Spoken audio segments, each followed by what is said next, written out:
अत्यल्प दूरी पे हमने क्या कर दिया, रख दिया। तो इस प्रकार का जो आपका आवेशों का जो युग्म आता है, युग्म का मतलब एक जो जोड़ा आता है उसको हम क्या बोलते हैं, विद्युत द्विध्रुव बोलते हैं। यहाँ पर देखो दो आवेश हैं जिनके परिमाण तो क्या होंगे, समान होंगे, और जिनकी प्रकृति ये क्या होगी, विपरीत।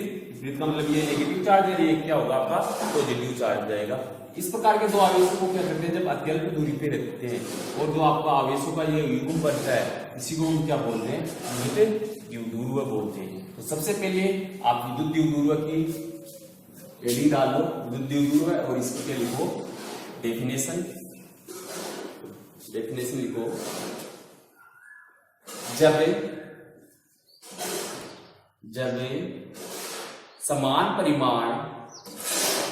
जब समान परिमाण व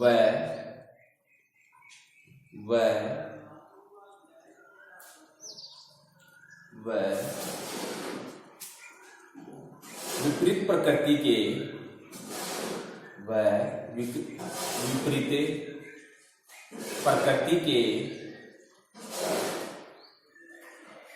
दो विद्युत आवेश, विपरीत प्रकृति के दो विद्युत आवेश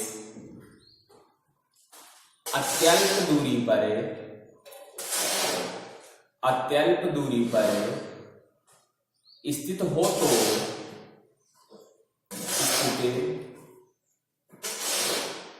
तो आवेशों के ऐसे युग्म को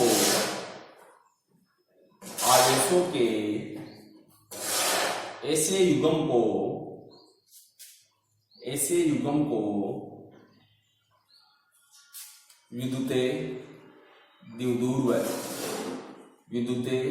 द्विध्रुव कहते हैं। विद्युत द्विध्रुव कहते हैं। तो ये नीचे डायग्राम भी बना लेना, एक नेगेटिव चार्ज है और एक आपका पॉजिटिव चार्ज है, और दोनों के मध्य की दूरी अत्यल्प है जो 2a से हमने ली है। नीचे डायग्राम बना लो आप।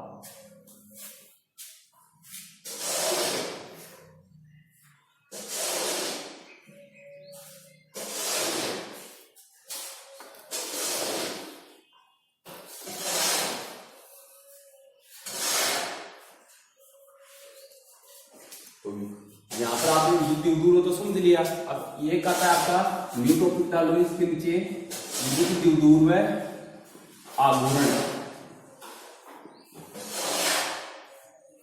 इलेक्ट्रिक डाइपोल मूवमेंट, विद्युत द्विध्रुव आघूर्ण, इलेक्ट्रिक डाइपोल मूवमेंट।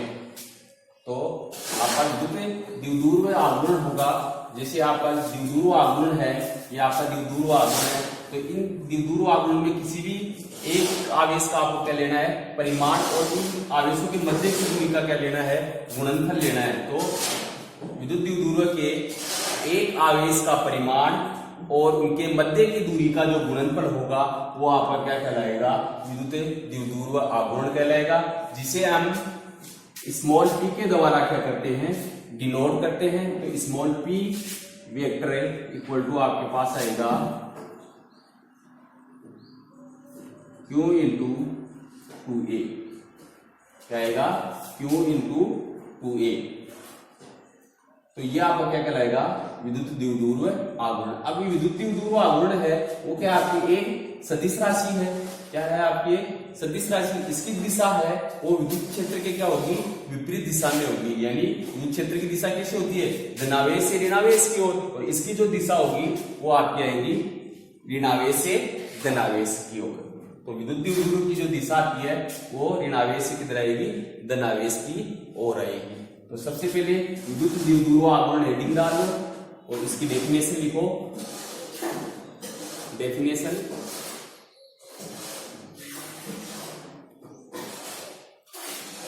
लिखो, किसी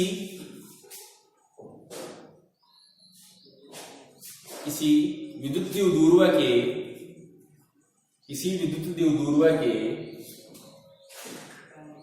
एक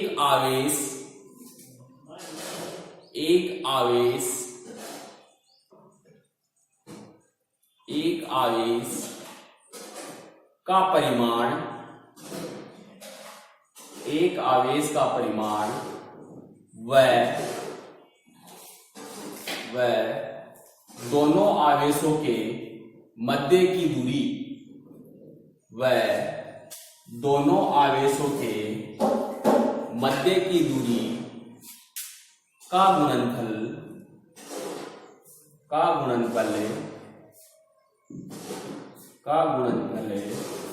विद्युत द्विध्रुव आघूर्ण कहलाता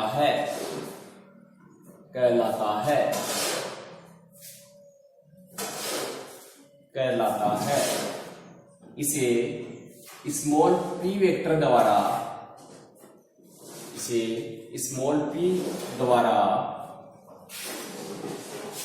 व्यक्त करते हैं।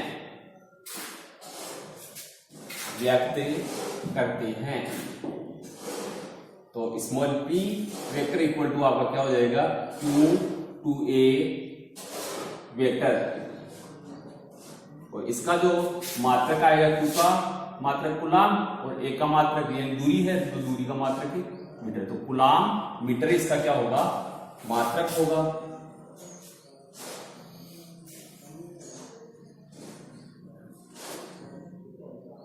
तो यहां तक लिख लिया होगा सबने। इसके नीचे लिखो, तो यह एक सदिश राशि होती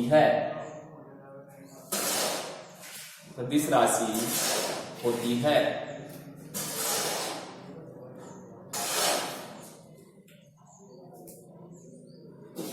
इसकी दिशा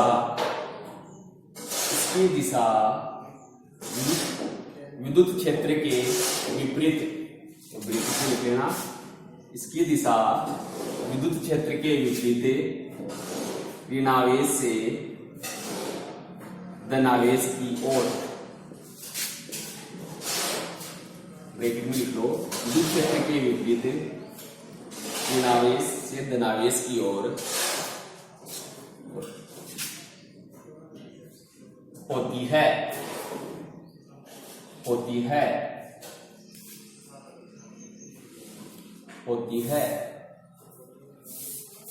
इसका मात्रक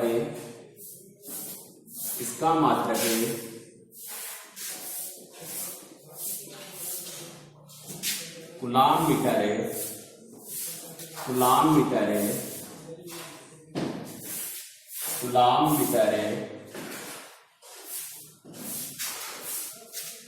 तथा विमा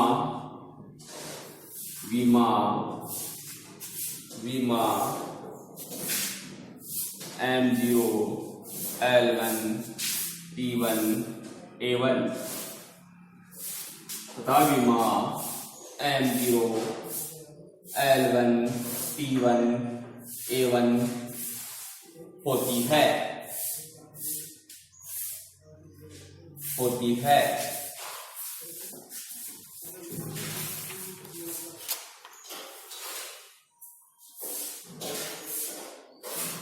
तो ये आपका क्या था, विद्युत द्विध्रुव। अब नीचे स्टार लगा के आपको लिखना है, जो आपके ये दोनों आवेशों को जो मिलाने वाली जो रेखा है, दोनों आवेशों को मिलाने वाली रेखा को हम बोलते हैं अक्षीय रेखा। और जो विद्युत द्विध्रुव है, इसके मध्य बिंदु, विद्युत द्विध्रुव के मध्य बिंदु, यानी मध्य बिंदु आपका जैसे मान लो ये है मध्य बिंदु, और आपकी अक्षीय रेखा के लंबवत जो गुजरने वाली रेखा होती है, इसको बोलते हैं हम निरक्षीय रेखा। यानी विद्युत द्विध्रुवों को जो मिलाने वाली रेखा है, वो तो आपकी क्या हो जाएगी, अक्षीय रेखा। और विद्युत द्विध्रुवों के मध्य बिंदु या अक्षीय रेखा के लंबवत जो रेखा गुजरती है, उसको हम क्या बोलते हैं, निरक्षीय रेखा। यानी ये तो आपकी होगी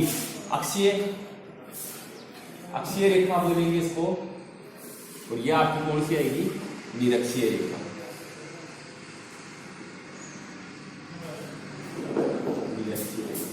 तो नीचे स्टार लगा के लिख लो, आप स्टार लगा के लिखो, विद्युत द्विध्रुवों को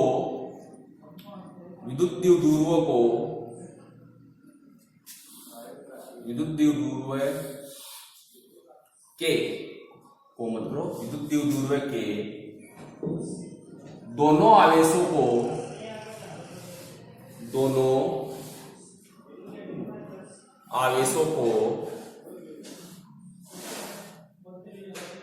मिलाने वाली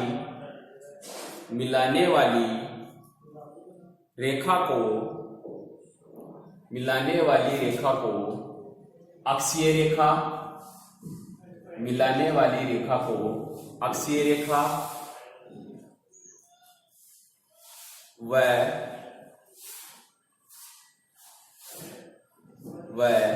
द्विध्रुव के मध्य बिंदु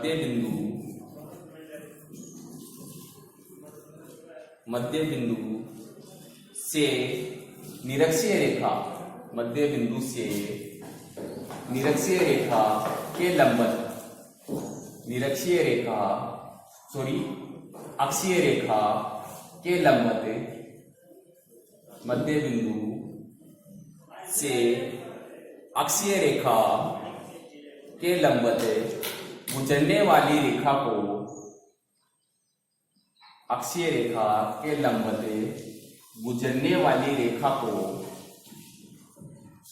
को निरक्षीय रेखा कहते हैं। निरक्षीय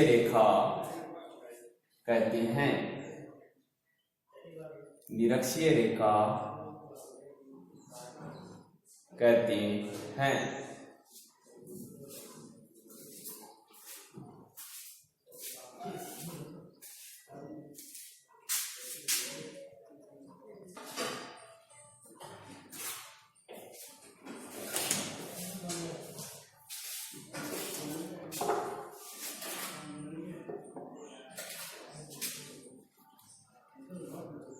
तो स्टूडेंट, जैसे आपने विद्युत द्विध्रुव आवरण यहाँ पर देख लिया है आपने।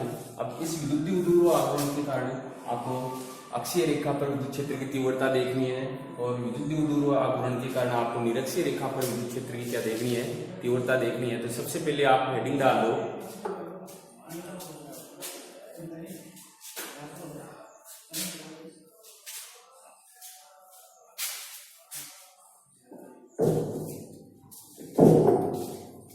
द्विध्रुव की अक्षीय रेखा पर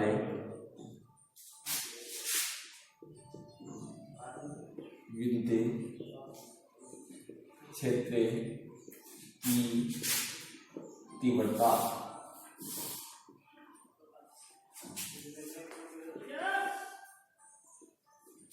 हेडिंग डालो, विद्युत द्विध्रुव की अक्षीय रेखा पर विद्युत क्षेत्र की तीव्रता।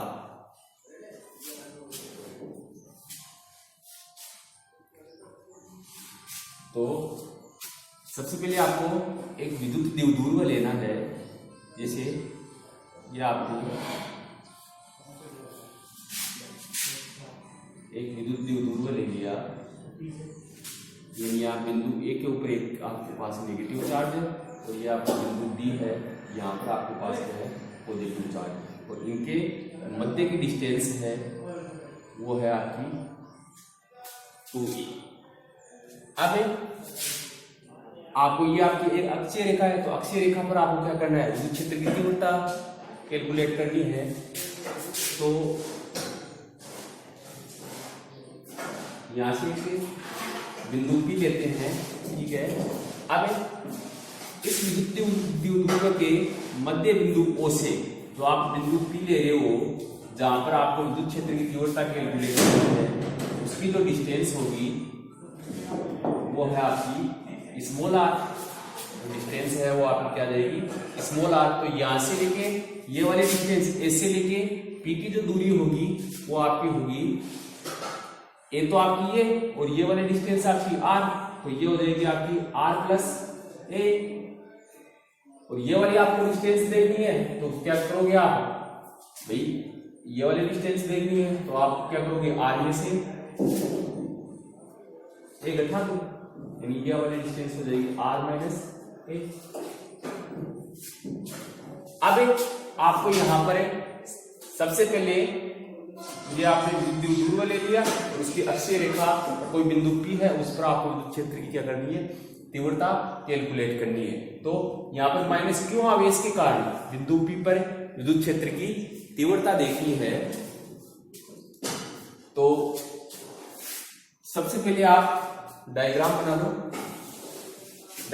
लो, आप।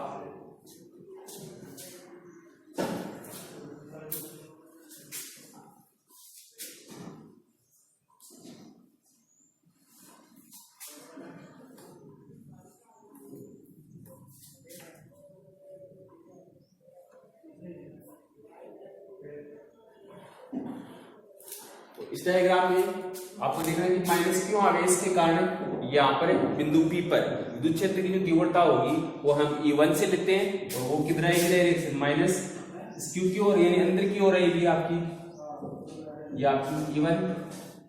दूसरी बात, यहाँ प्लस क्यों आवेश के कारण आप बिंदु P पर विद्युत क्षेत्र की तीव्रता देखोगे तो वो किधर आएगी, बाहर की ओर आएगी, यानी आपकी क्या आएगी E2।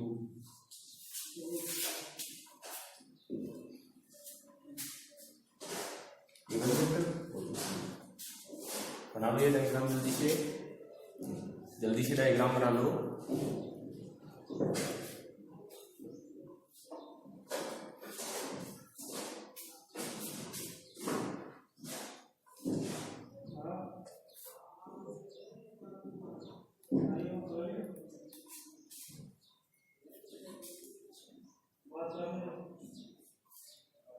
तो डायग्राम के नीचे पहले लिखो आप, देखो माना माइनस क्यू व प्लस क्यू, माइनस क्यू व प्लस क्यू दो आवेश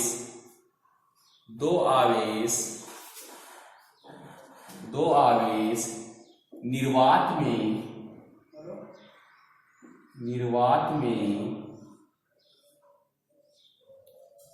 2a दूरी पर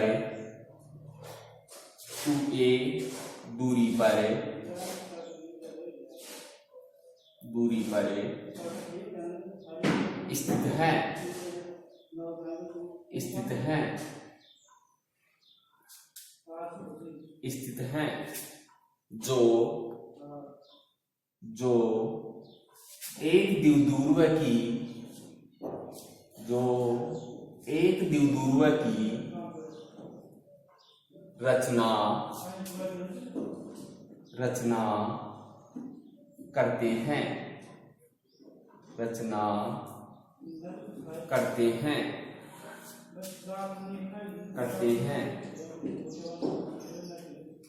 द्विध्रुव के मध्य बिंदु O से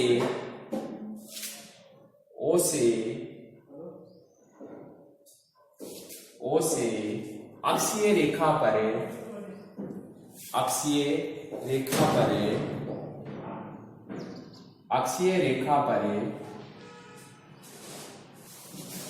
r दूरी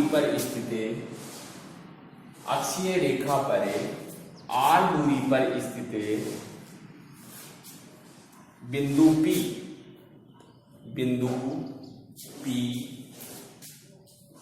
पर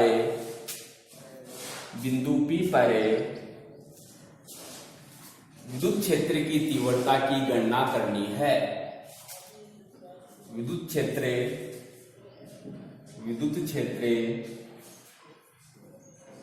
की तीव्रता की गणना करनी है। अब नीचे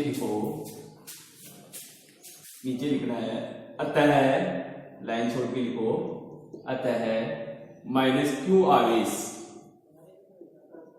के कारण बिंदु P पर विद्युत क्षेत्र की तीव्रता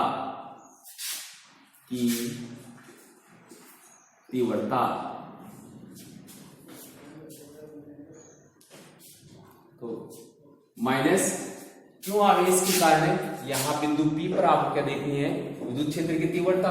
तो माइनस क्यों आवेश के कारण विद्युत क्षेत्र की तीव्रता देखोगे तो आपके पास क्या आएगी, तो ये बिंदु आवेश है, बिंदु आवेश के कारण यहाँ बिंदु P पर आपको क्या निकाली, विद्युत क्षेत्र की जो पहले भी आपने निकाली है कि आपका E इक्वल टू आपका आता है Q/4πε0 r², और यहाँ पर r की जगह क्या डिस्टेंस क्या आएगी आपकी, यहाँ से लेके यहाँ तक की जो दूरी है वो क्या है r+a आएगी। तो नीचे लिखो E1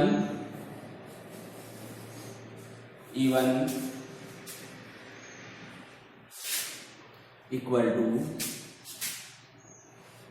Q/4πε0 और ये वाली दूरी है आपकी AP का स्क्वायर।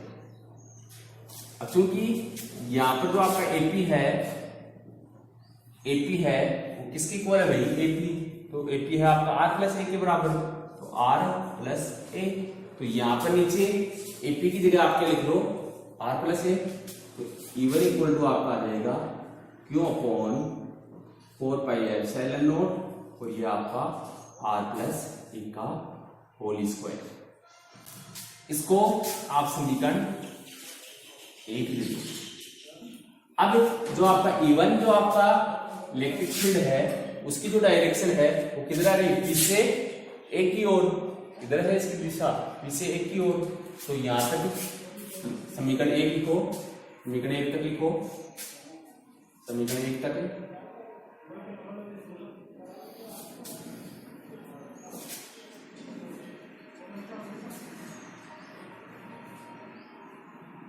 समीकरण 1 के नीचे लिखो, 1 के नीचे लिखो बिंदु P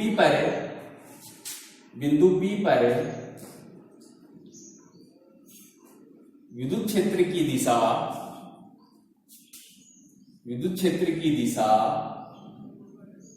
PA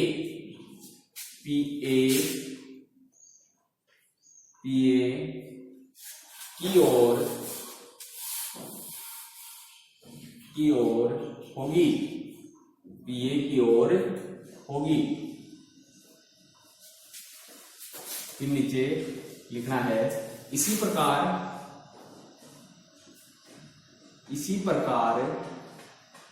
प्लस क्यू आवेश के कारण बिंदु पर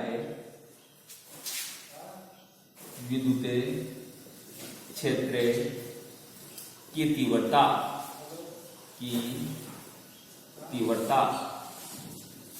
तो इसी प्रकार प्लस क्यू आवेश के कारण बिंदु P पर विद्युत क्षेत्र की तीव्रता आपको देखनी है। तो ये आपका प्लस क्यू आवेश है और इसके कारण यहाँ बिंदु P पर आपको क्या देखना है, विद्युत क्षेत्र की तीव्रता। तो यहाँ से लेके यहाँ तक की जो डिस्टेंस है वो कितनी आ रही है आपके पास, r-a।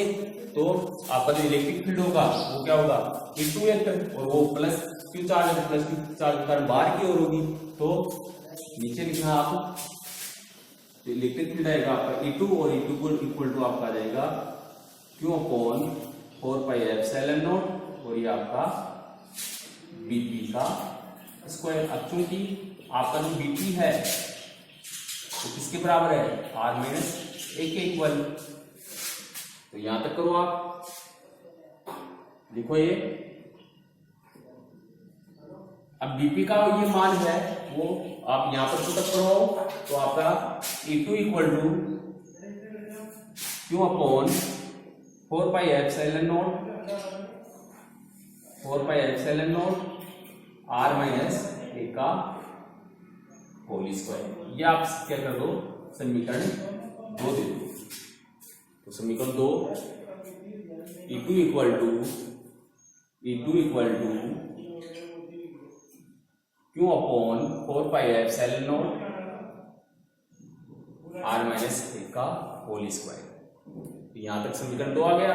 तो यहां पर आपको बिंदु P पर आपको इस E2 की दिशा देखनी है, तो वो किधर होगी, B से P की ओर, किधर होगी, B से P की ओर। तो नीचे लिखो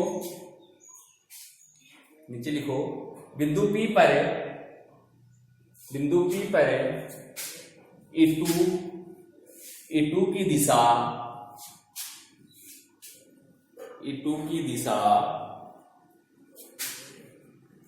BP की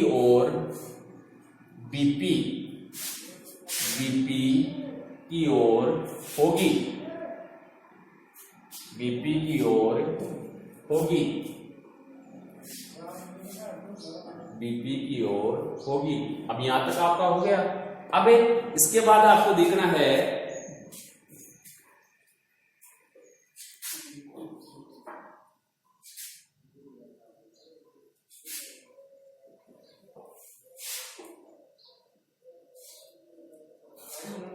अब आपको ये समीकरण 1 और 2 देखना है। तो समीकरण 1 और 2 में आपका कौन सा जो इलेक्ट्रिक फील्ड है वो ज्यादा होगा, तो आपका ज्यादा इलेक्ट्रिक फील्ड कौन सा आएगा, E2 आएगा। तो समीकरण नीचे यहां लिखना, समीकरण 1 व 2 से E2 very greater than E2 greater than E1 होगा। अतः बिंदु P पर परिणामी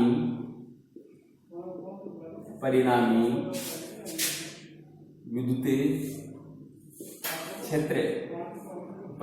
क्षेत्र जो आपका आएगा वो आएगा E, और E इक्वल टू दोनों की देखो डायरेक्शन क्या है, अपोजिट। E1 की डायरेक्शन ये है और E2 की डायरेक्शन ये है।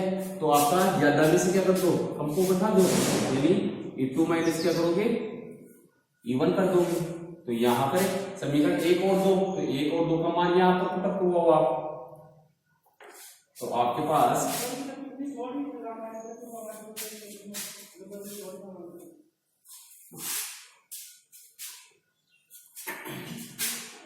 E इक्वल टू आपके पास आ जाएगा Q upon 4 pi epsilon not, तो ये आपका R माइनस ए का होल स्क्वायर, और ये minus Q upon 4 pi epsilon naught, और ये आपका R प्लस ए का होल स्क्वायर। अब दोनों में Q upon 4 pi epsilon not क्या आ रहा है, कॉमन आ रहा है, तो इस चीज को कॉमन ले लो आप। तो E इक्वल टू आपके पास आ जाएगा Q upon 4 pi epsilon naught, और ये ब्रैकेट में 1 ओवर है R माइनस ए का होल स्क्वायर, और माइनस 1 ओवर है R प्लस ए का होल स्क्वायर, और ये ब्रैकेट बंद कर दो। और इसके बाद आप देखोगे इन दोनों का क्या करना है, आपको एलसीएम ले लेना है। तो एलसीएम लोगे तो आपके पास E equal to Q upon 4 pi epsilon naught, और ये एलसीएम आपके पास R माइनस ए का होल स्क्वायर और R प्लस ए का होल स्क्वायर। तो यहां पर आपका आ जाएगा R प्लस ए का whole square minus R minus ए का होल स्क्वायर। अब ये अगर आपका होल स्क्वायर है, इसको क्या कर लो, ओपन कर लो। ओपन करोगे तो आपके पास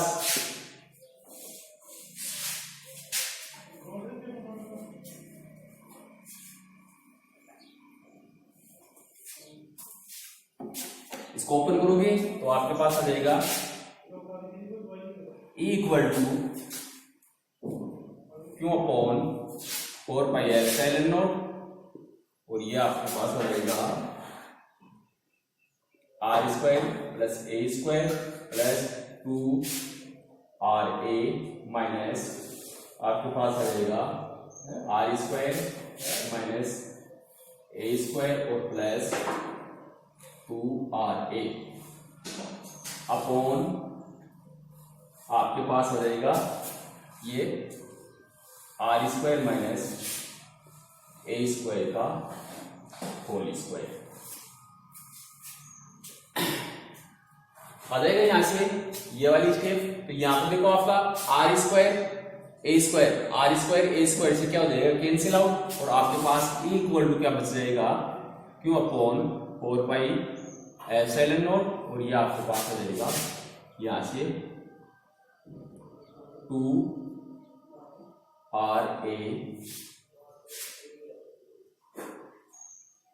प्लस 2RA अपॉन आपके पास R² माइनस A² और इसका होल स्क्वायर। यहां से आप क्या करो 2A को क्या कर लो बाहर कॉमन ले लो तो आपके पास आ जाएगा Q 2A upon 4 pi epsilon naught और ये आपके पास आ जाएगा अंदर क्या बचेगा RR तो RR का मतलब आपके पास हो गया 2R बच गया और नीचे आपका R² माइनस A² और इसका क्या आ जाएगा होल स्क्वायर। अब चूंकि आप सबको पता है कि आपका जो विद्युतीय ध्रुव P होता है वो P इक्वल टू होता है Q 2A। तो इसे Q 2A की जगह आप क्या कर दोगे P रख दोगे तो E इक्वल टू आपके पास आ जाएगा P upon 4 pi epsilon naught और ये आपके पास आ जाएगा 2R upon R² minus A² का होल स्क्वायर। यहां तक आपका आ गया तो यहां तक उतारो आप सब, पहले यहां तक उतार लो जल्दी।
अब यहां तक हो गया होगा। इसके बाद आपको देखना है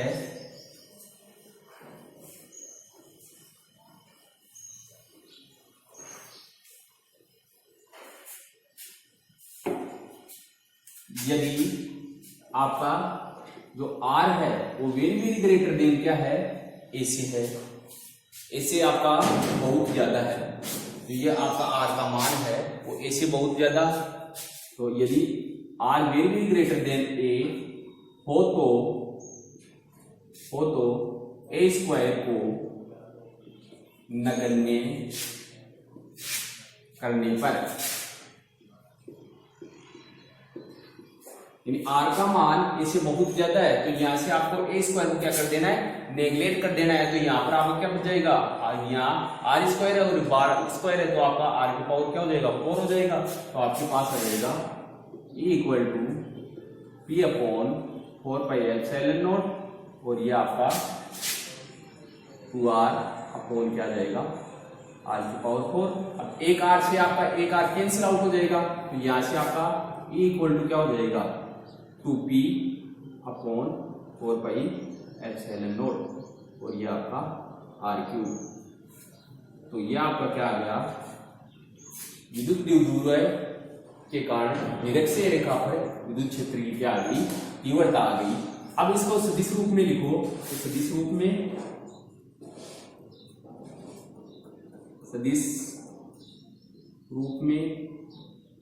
सदिश रूप में आपके पास आ जाएगी ई सदिश इक्वल टू ई सदिश अपॉन 4 पाई एप्सिलॉन नॉट और ये आर क्यूब। ये इसका सदिश रूप में क्या आ जाएगी आपकी निरक्षीय रेखा, अक्षीय रेखा पर विद्युत क्षेत्र की तीव्रता आ जाएगी। तो यहां तक कर लो आप सभी।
मात्रक लिख लिया ना इसका, न्यूटन प्रति कूलम।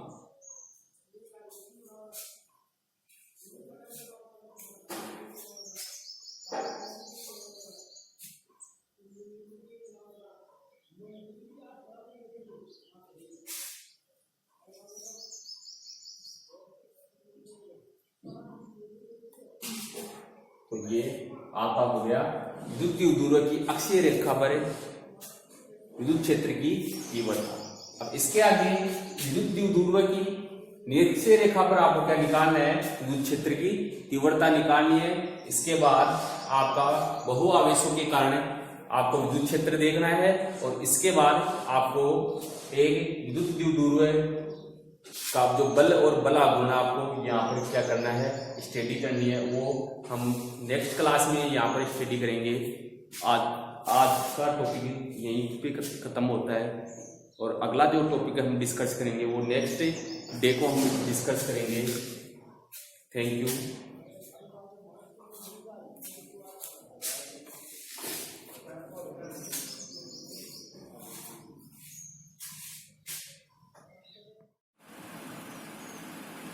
साइंस में 100 में से 100 अंक प्राप्त छात्रा, मैथ्स 98, साइंस में 100 में से 100 प्राप्त छात्र राहुल यादव, राम गोपाल यादव, बालिका अंजू यादव, बाबूलाल यादव, कोलवा निवासी। साइंस में 100 में से 100 अंक प्राप्त छात्रा पूजा यादव, पुत्री महावीर प्रसाद यादव, अरनिया। 1 स्टैंडर्ड मैथ्स में 100 में से 100 मनोज यादव, पुत्र श्री कानाराम यादव, डानीबाड़। साइंस में 100 अंक। ये आज तक 100 में से 100 अंक प्राप्त विद्यार्थी जो कि लिस्ट है। विकास यादव, राजेश कुमार यादव, मैथ्स में 100 में से 100। वीरेंद्र यादव, पुत्र श्री श्रवण कुमार यादव, धन्नाजीवाड़ी महरौली, मैथ्स में 100 में से 100। छात्रा सीमा यादव, पुत्री श्री मुरलीधर, नाडी घोणी, मैथ्स में 100 में से 100। और रवि यादव, पुत्र श्री सुल्तान राम यादव, नागाकाड़ी, अरनिया, मैथ्स में 100 में से 100। लालचंद यादव, पुत्र श्री रामधन यादव, फकीरदास वाली, गणित में 100 में से 100। मोहित यादव, पुत्र श्री सांवरमल यादव, कोड़वा, मैथ्स 100 में से 100। अंजू यादव, पुत्री श्री अर्जुनलाल यादव, कचौड़िया, साइंस 100 में से 100। विद्यालय के 100 में से 100 प्राप्त विद्यार्थियों की सूची। विक्रम यादव, पुत्र श्री कैलाश चंद्र यादव, साइंस में 100 में से 100। और ये 90 से ऊपर विद्यार्थी सुशीला, सविता, अवनी चौधरी, सुनील कुमार, मुकेश कुमार 94, सुशीला यादव साइंस में 90.80, रोहित वसलिया एजी में 91% और सुनील यादव 12वीं साइंस में 91.80%। सचिन यादव, गोकुल प्रसाद यादव 91.33 10वीं में, मुन्ना लाल यादव 90.17% 10वीं में।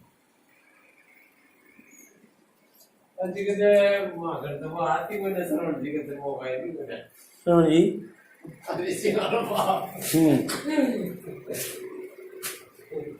पांचवी का भी दिखाओ ना, देखो दे गुड्डू छोटा छोटा देख क्या गाड़ी किसने आता गाड़ी।